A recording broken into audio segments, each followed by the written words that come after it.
Bien, ya estamos en comunicación con el doctor Herbert Cuba García. Aquí le damos la bienvenida, doctor Cuba. ¿Cómo está? Muy buenos días. Muy buenos, muy buenos días y un saludo a través suyo a toda la audiencia nacional. Bien, eh, señalábamos de que la salud pública se está convirtiendo ya en un problema de salud política más que nada. Hoy día se ha nombrado a Loli Herrera Lavado como secretario general del Ministerio de Salud. Él es abogado de la señora madre de Vladimir Cerrón, del presidente del partido de gobierno. Pero por los antecedentes que hemos visto, los que han pasado por este portafolio, mal o bien, son los que han estado ligados como una cuota política al partido del señor Cerrón. ¿Qué tanto daño le está haciendo este nivel de politización que se está presentando en el sector salud, pero que también tiene su réplica en e-salud, donde constantemente se vienen cambiando los presidentes del directorio? Y como consecuencia, vemos pues de que se está totalmente politizando este sector. ¿Qué opinión le merece? Es cierto, eh, la salud no debería ser una cuota política porque, como todos sabemos, la salud debería tener una posición neutral en la lucha política porque hasta la Cruz Roja Internacional, cuando hay conflictos de guerra, los países respetan la neutralidad de la salud, porque es un tema de derechos humanos fundamentales, es un tema de respeto a la vida de los ciudadanos y respeto a la vida de los que no contienden en la política, porque finalmente los usuarios de los servicios de salud en el país no son de una posición política u de otra, son todos los ciudadanos. Por lo tanto, lo que no se debería esperar es que los gobiernos tomen los sectores, sobre todo el de salud y las sanidades militares y policiales, como una cuota política, y además es peligroso porque podría prestarse al mal uso, eh, porque esto podría poner en riesgo a la población usuaria que no es parte del gobierno. Por eso es que siempre se aclara y se exige que los gobiernos no politicen la política.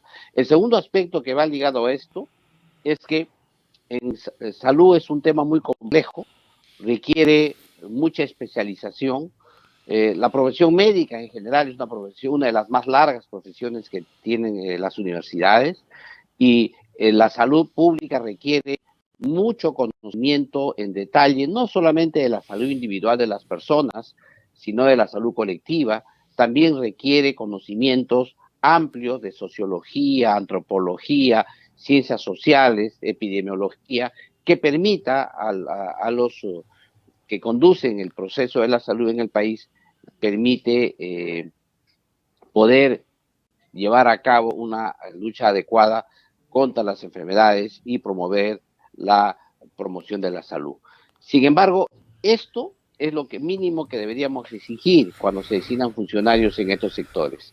Primero, es que no se politice, que no sea cuota política, y segundo, que sean hechos con pergaminos, con meritocracia, para que aquellos que conducen el sector lo hagan de la mejor manera. Bueno, Y el, pero y el acá, tema sí, que sí. va ligado a esto es el tema de corrupción, que es un tercer aspecto que hay que tomar en cuenta, porque lamentablemente en el país últimamente los casos de corrupción que han sido sonados, ligados sobre todo a algunos al gobierno, que es lo que puede preocupar ahora a la población peruana.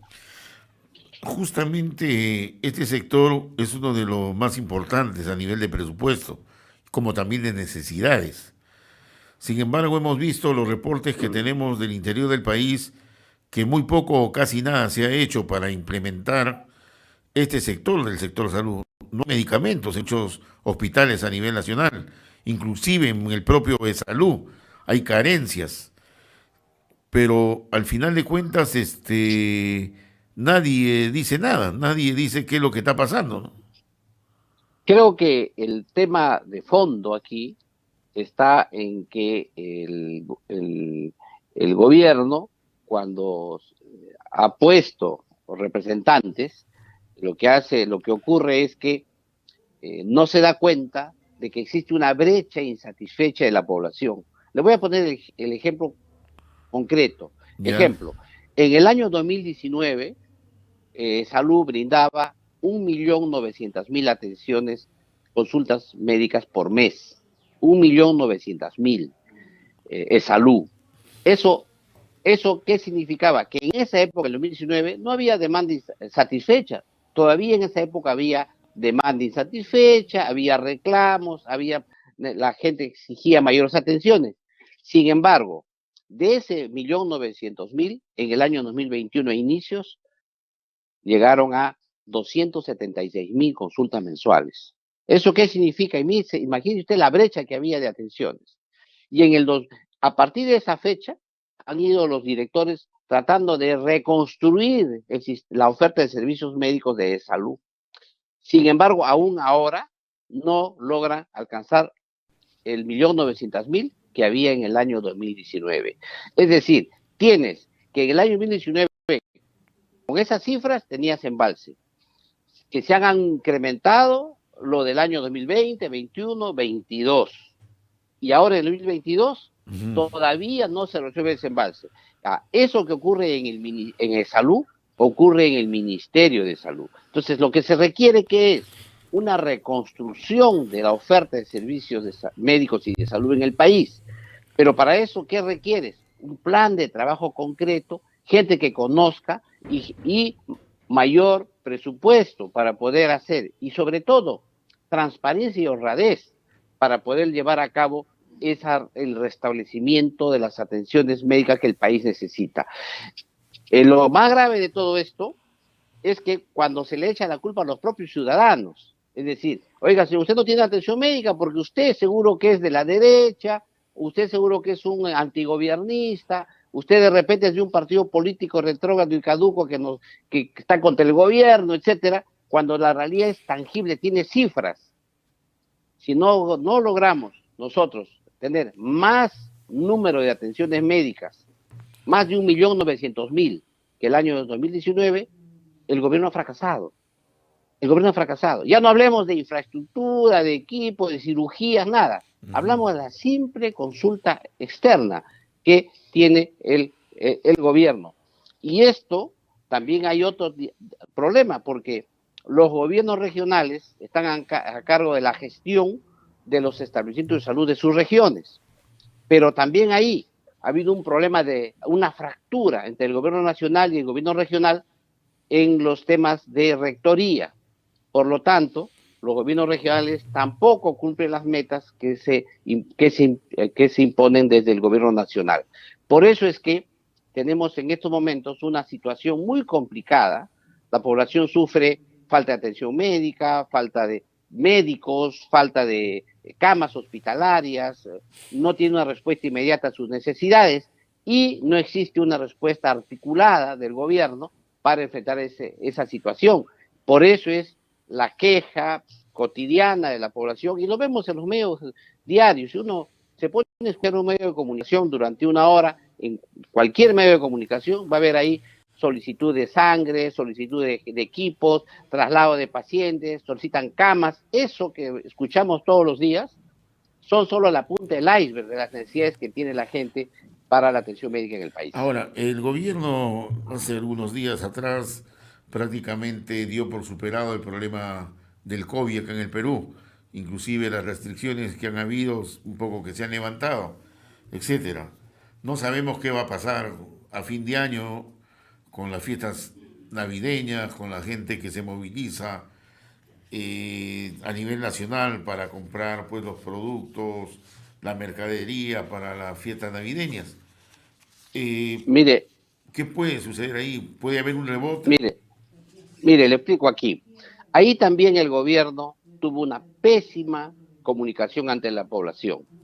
Eh, por un lado, no ha explicado a la gente que una cosa es declarar en estado de emergencia como una situación de excepción del Estado, una situación excepcional, que es el artículo 137 de la Constitución, que restringe derechos ciudadanos como la movilización, el libre tránsito en el país, la inviolabilidad del domicilio o inclusive la geolocalización que se ha aplicado, que son derechos constitucionales que se levantan en los estados de excepción, y uno de esos estados de excepción es la emergencia.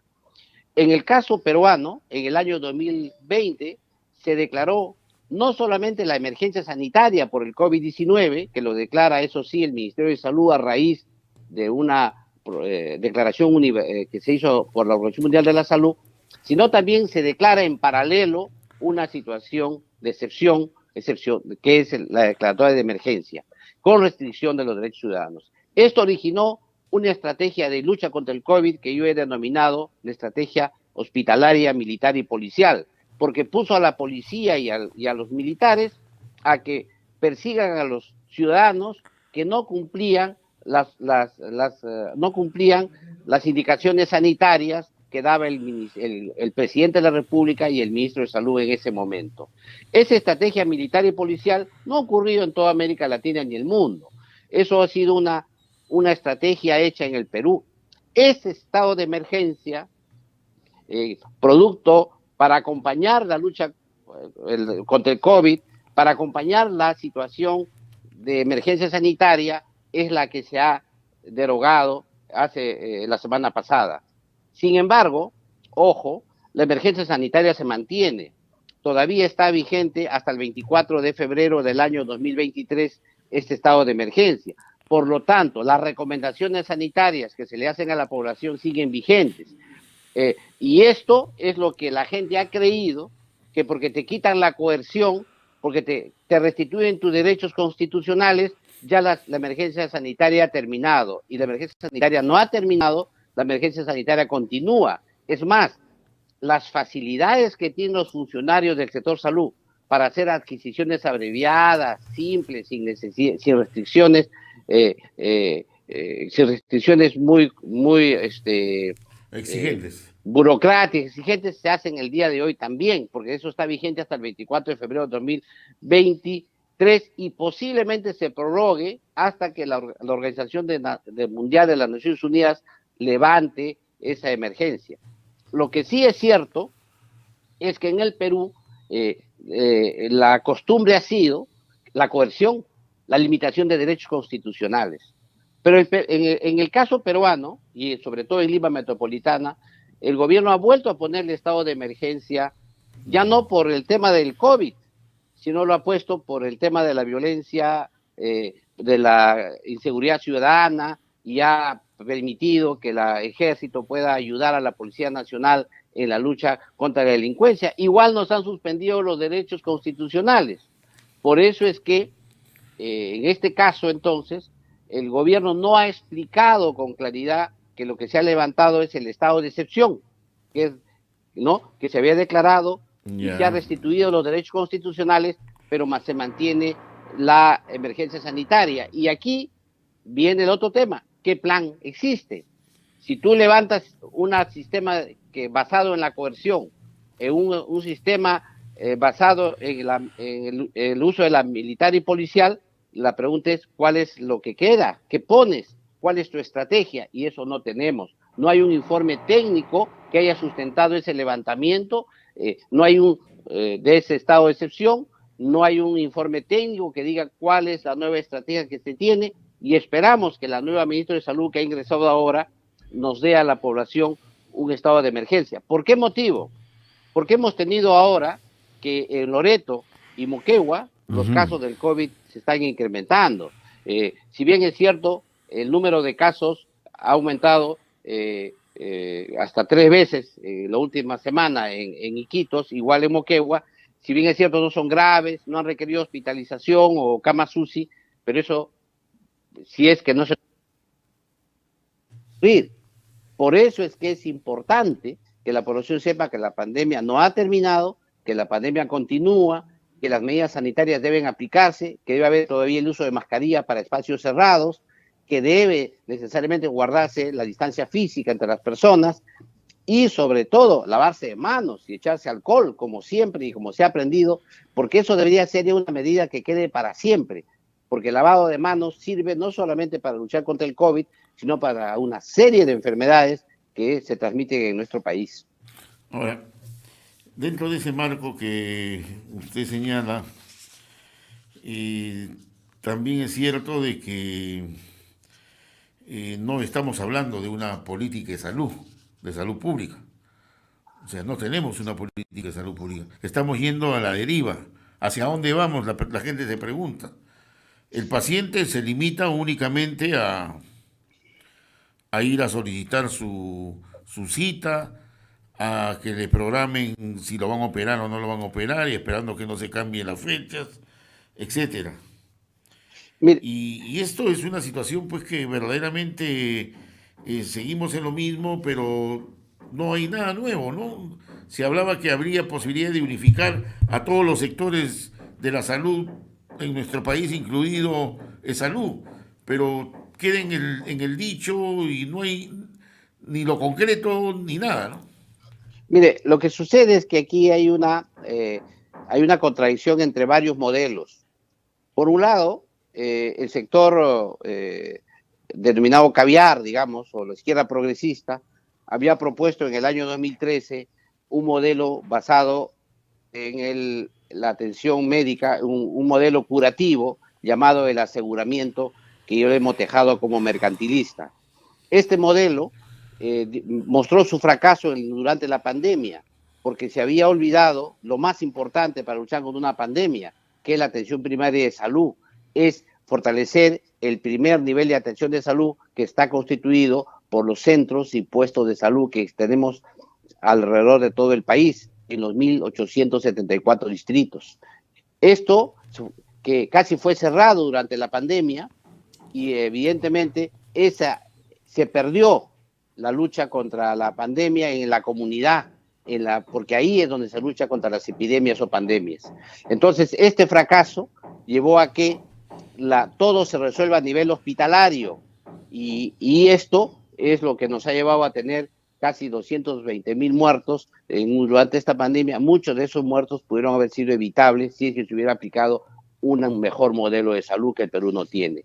Ante ese fracaso de ese modelo de aseguramiento mercantilista, se centraron en dos nuevas propuestas.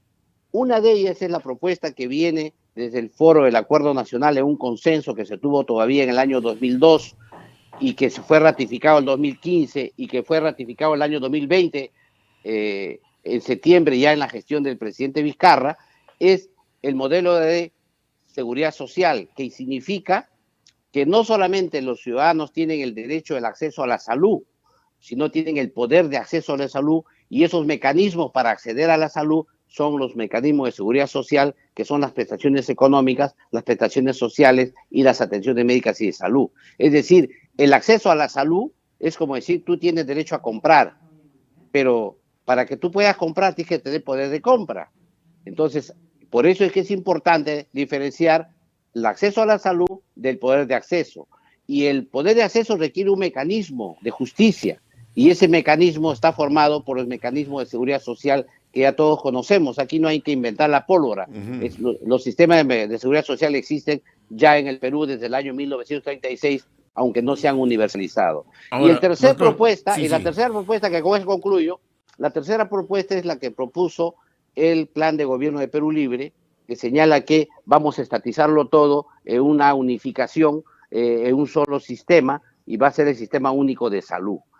Esta propuesta es evidente que ha generado muchísima controversia, porque salud, si bien es cierto, es una institución pública, no es una institución del Estado, es una institución que pertenece a todos los trabajadores y usuarios que tiene salud, y además tiene fondos intangibles constitucionalmente. Por eso es que esa unificación trae problemas y hay un enorme cuestionamiento a ese proceso de unificación. Lo que se trata aquí es de crear un sistema unificado que tenga como marco de referencia el ejercicio de los derechos humanos a la salud y a la seguridad social. Lo que refleja esto es una cuota política, por un lado. Segundo lugar, una institución que tiene enormes recursos. tiene 14.000 millones de soles de presupuesto, 14.000 millones de soles de presupuesto. Segundo, gestiona más de 86.000 servidores y además brinda servicios, prestaciones médicas y de salud, prestaciones económicas y sociales a 12 millones de personas. Es una institución, si usted se imagina esa cifra de 14.000 millones, solamente si de salud decide colocar toda su plata en un banco, genera una corrida financiera enorme en el país. Para que usted vea la magnitud que tiene una institución que hace que tenga que ser de alguna manera fiscalizada y controlada por FONAFE, que es el Fondo del Estado, de las empresas públicas, a pesar de no ser una empresa pública, pero es por la magnitud que tiene del volumen que maneja esta institución, hace que cualquier corrida financiera pueda poner en riesgo la estabilidad del país. Pero al contrario, como es una institución que depende de la planilla de los trabajadores, cualquier problema en la estabilidad financiera del país, de la estabilidad macroeconómica del país, también pone en riesgo a esta institución. Por lo tanto, aquí tiene que haber una buena gestión institucional en salud y unas políticas sanas económicas en el país para que eso fortalezca lo que es la universalización de la seguridad social en el Perú. Sin embargo, ahí empieza lo que hemos señalado antes, la cuota política, la falta de meritocracia, de colocar gente que no tiene los pergaminos necesarios para gestionar una institución tan importante como es salud. Por tanto, entonces, aquí, ¿qué se requiere? Se requiere una adecuada fiscalización, que se cumpla la ley.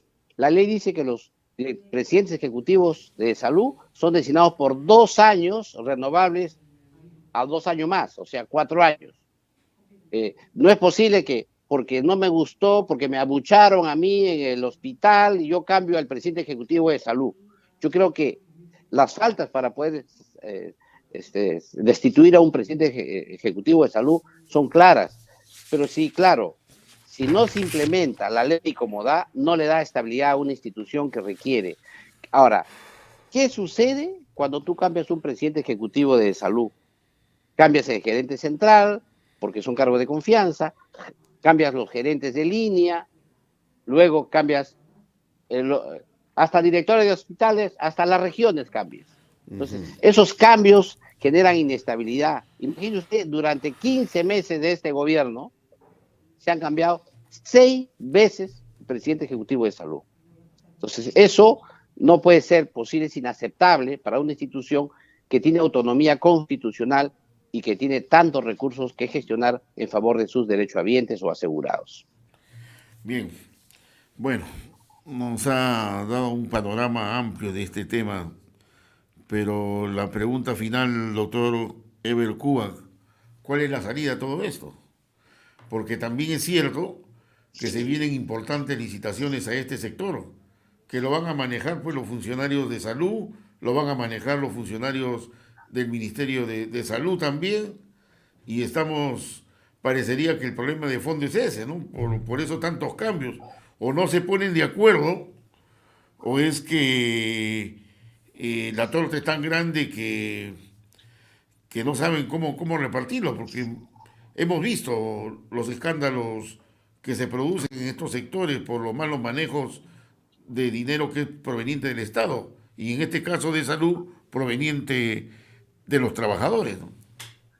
Mire, hecho que es lamentable es, por ejemplo, que solo el 51% del presupuesto público para inversiones se ha ejecutado en el país, y ya estamos noviembre. O sea, la posibilidad de que se ejecute el saldo a diciembre es imposible. Esto es lamentable en un país pobre, en un país que requiere inversiones. El segundo aspecto es que si no inviertes el dinero, ¿no?, en salud, ¿no?, en educación, que son los sectores que más impacto tienen en la población, eso genera mayor pobreza. Pero el segundo tema que va ligado a esto es que los proyectos se quedan en el tintero, son promesas en el aire, porque estas no se llevan a cabo. En salud es grave todavía, aún, porque tenemos demanda insatisfecha, tenemos colas, lista de espera, hay gente que está esperando su cirugía 1 mes, 2 meses, 3 meses, 6 meses. Entonces, esas inversiones son graves porque estás poniendo en riesgo la vida y la salud de los ciudadanos. Por eso es que creo que aquí no solamente es necesario que se mejore la gestión pública, sino además se escoja modelos saludables para que se dé eficiencia y los ciudadanos hagan valer sus derechos constitucionales.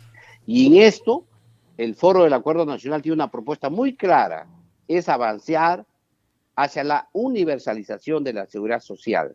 Y esto es un acuerdo de los partidos políticos, de los empresarios, de los trabajadores, de la sociedad civil, que el gobierno no puede hacer tabla rasa, no puede decir simplemente yo quiero hacer mi modelo cubano en el Perú, ¿no? Yo quiero hacer mi médico de familia y quiero hacer mi sistema único estatal, porque así funciona, así debería funcionar el país. Eso es insalvable, porque la realidad del país es distinta. Somos un país que tiene un 80% de informalidad, que la realidad geográfica es distinta, los pueblos son aislados unos de otros, tenemos comunidades dispersas, tenemos comunidades nativas, tenemos además poblaciones nativas u originarias que requieren cuidados especiales, subsidios directos para poder tener acceso a la salud. Pero así es nuestro Esos país. temas, Ese es nuestro país. así es nuestro país. Y en eso necesitamos gente preparada para que pueda hacer los mecanismos de transferencias directas a la población más pobre para que pueda tener acceso a la salud. Necesitamos otorgarle al pueblo más pobre, al vulnerable, el poder de acceso a la salud que hoy no tienen. Que hoy no, por más que le digas que tu atención médica es gratuita en el hospital, pero a ver, llega al hospital, pues no tienes para el pasaje, no tienes con quién dejas en tu casa a la familia. Requieres mecanismos, prestaciones económicas, subsidios, transferencias condicionadas, como se le quiera llamar, para que la población tenga acceso a una atención médica de calidad.